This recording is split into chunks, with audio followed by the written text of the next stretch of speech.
राम दोस्तों, आज मैं सुनाती हूँ आपको श्री रामचरितमानस की चौपाइयाँ। सीतापति श्री रामचंद्र जी दोबारा सोचने के वश हो गए कि भरत के आने का क्या कारण है। फिर एक ने आकर ऐसा कहा कि उनके साथ में भारी चतुर्गणी सेना भी है। यह सुनकर श्री रामचंद्र जी को अत्यंत सोचने लगे। इधर तो पिता के वचन और इधर भाई भरत जी का संकोच। भरत जी के स्वभाव को मन में समझकर तो प्रभु श्री राम चंद्र जी चित्त को ठहराने के लिए कोई स्थान ही नहीं पाते। तब यह जानकर समाधान हो गया कि भरत साधु और सियाने हैं तथा मेरे कहने में आज्ञाकारी हैं।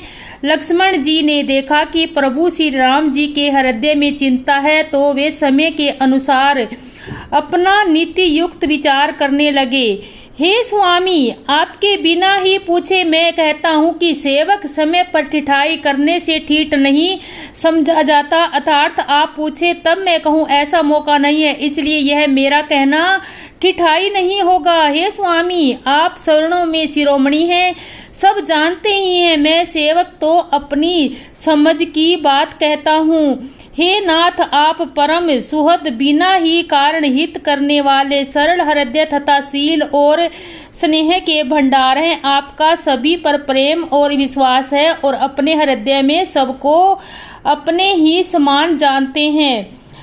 परंतु मूढ़ विषयी जीव प्रभुता पाकर मोहवश अपनी असली स्वरूप को प्रकट कर देते हैं। भरत नीति परायण, साधु और चतुर है तथा प्रभु आपके चरणों में उनका प्रेम है। वे भरत अभी आज भी श्री राम जी आपका पथ सिंहासन का अधिकार पाकर धर्म की मर्यादा को मिटाकर चले हैं। कुटिल खोटे भाई भरत कुसुमें देखकर और यह जानकर श्री रामचंद्र जी आप वनवास में अकेले असहाय हैं। मैं अपने मन में बुरा विचार करके समाज जोड़कर राज्य को निष्ठ करने के लिए यहाँ आए हैं। करोड़ों अनेक प्रकार की कुटिलतियां रचा कर सेना बटोर कर दोनों भाई आए हैं। यदि इनके हृदय में कपट और कुचाल न होती तो रथ, घोड़े और हाथियों की कतार ऐसे समय किसे सुहाती है। पर भरत को ही व्यर्थ कौन दोष दे। राजपथ पा जाने पर सारा संसार ही पागल मतवाला हो जाता है। चंद्रमा गुरु पत्नी गामी हुआ, राज नहु ब्राह्मणों की पालकी पर चढ़ा और राजा बैन के समान के नीच को कोई नहीं होगा जो लोक और वेद दोनों में विमुख हो गया। सहस्त्र भानु, ये देवराज इंद्रु और त्रिकुसु आदि जिसको राजमत ने कलंक नहीं दिया। भरत ने यह उपाय उचित ही किया, क्योंकि शत्रु और क्षण को कभी जरा भी शेष नहीं रखना चाहिए। हाँ, भरत ने एक बात अच्छी कही है, जो राम जी आप असहाय जानकर उनका निरादन किया, पर आज संग्राम में भी श्री राम जी आपको क्रोध पूर्ण मुख देखकर यह बात भी उनकी समझ में विशेष रूप से आ जाएगी। इतना कहते ही लक्ष्मण जी की नीति रस भूल गए और युद्ध रस रूपी वृक्ष पुलावती के बहाने से फूल उठा। अर्थात नीति की बात कहते कहते उनके शरीर से वीर रस छा गया।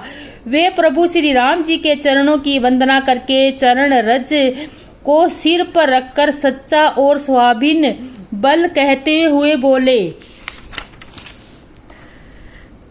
हे नाथ, मेरा कहना अनुचित न मानिएगा। भरत ने हमें कम नहीं प्रचारा है, हमारे साथ कम छेड़छाड़ नहीं की है। आखिर कहाँ तक सहा जाए और मन मारे रहा जाए। जब स्वामी हमारे साथ हैं तो धनुष हमारे हाथ में है। क्षत्रिय जाति रघुकुल में जन्म और फिर भी श्री राम जी आपका अनुगामी सेवक यूं हूँ यह संसार जानता है, फिर भला कैसे सहा जाए। धूल के समान नीच कौन है, परंतु वह भी लात मारने पर सिर पर ही चढ़ती है।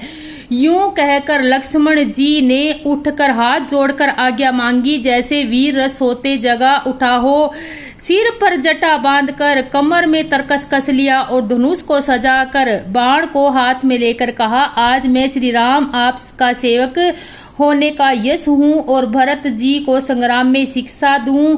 श्री रामचंद्र जी आपके निरादर का फल पाकर दोनों भाई रण शया में सोए। अच्छा हुआ जो आज समाज आकर एकत्रित हो गया। आज मैं पिछला सब क्रोध प्रकट करूंगा। जैसे सिंह हाथियों के झुंड को कुचल डालता है और बाज जैसे लवे को लपेट में ले लेता है, वैसे ही भरत को सेना समेत और छोटे भाई सहित तिरस्कार करके मैदान में पछाड़ूंगा। यदि शंकर भी आकर मुझसे उनकी मदद करे तो भी मुझे राम जी की सौगंध में उन्हें युद्ध में अवश्य मार डालूंगा, छोड़ूंगा नहीं।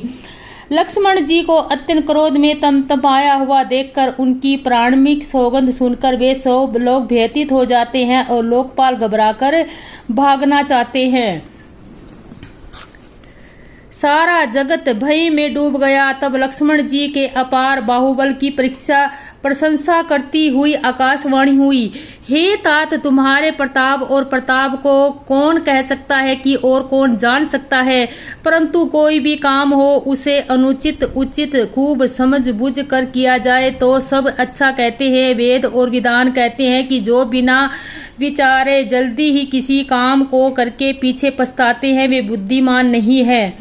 देववाणी सुनकर लक्ष्मण जी सकुचा गए। श्री रामचंद्र जी और सीता जी ने उनका आदर के साथ सम्मान किया और कहा, हे तात, तुमने बड़ी सुंदर नीति कही है। हे भाई, राज्य का पथ सबसे कठिन पथ है। जिन्होंने साधुओं की सभा का सेवन सत्संग नहीं किया वे ही राजा राजमत रूपी मंदिरा का आचमन करते हैं, मतवाले हो जाते हैं। हे लक्ष्मण सुनो, भरत सरीखा उत्तम पुरुष ब्रह्मा की सृष्टि में न तो कहीं सुना गया है ना ही देखा गया है। अयोध्या के राज्य की तो बात ही क्या, ब्रह्मा विष्णु और महादेव का पथ पाकर भरत को राज्य का पथ नहीं होने का क्या, कभी काजी की बूंदों से क्षीण समुद्र नष्ट हो जाते हैं।